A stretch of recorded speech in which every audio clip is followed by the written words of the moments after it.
வருஷத்துக்கு 3 முறை வாக்களிக்கிறோம். 3 முறை எதுக்கு வாக்களிக்கிறாங்க மக்கள்னா, ஒரு எம்பி எலெக்ஷனுக்கு, ஒரு எம்எல்ஏ எலெக்ஷனுக்கும், அதுக்கப்புறம் ஒரு லோக்கல் பாடி எலெக்ஷனுக்கு வாக்களிக்கிறாங்க.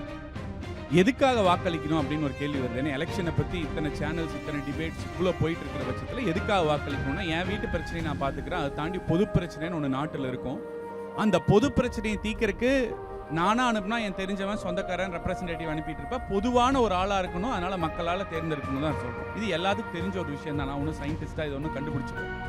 பட் இதில் ஏன் தேர்ந்தெடுக்கிறான்னா, இந்த பொது பிரச்சனைன்னு ஒன்று வர்றப்போ அந்த பிரச்சனையை வச்சு அரசியல் பண்ணாமல், பிரச்சனையை மட்டும் பேசாமல், பிரச்சனைக்கு தீர்வு காண்றது யாரு அப்படிங்கிறது தான் மக்களுக்கு மிக மிக அவசியம். அந்த பிரச்சனை நடக்கிறப்போ என்னோட வலதுகரமா இடதுகரமா வந்து நின்று அந்த பிரச்சனைக்கு என்னோட ஒருவனா இருந்து யாரு தீர்ப்பு காண்பா அப்படிங்கிறதா மக்களுக்கு மிகவும் அவசியம். இதுக்காகத்தான் அரசியல் கட்சிகளும் அரசியல்வாதிகளும் மக்கள் பிரதிநிதிகளும் பிரதானமா இருக்கிறாங்கிறது என்னுடைய கருத்து.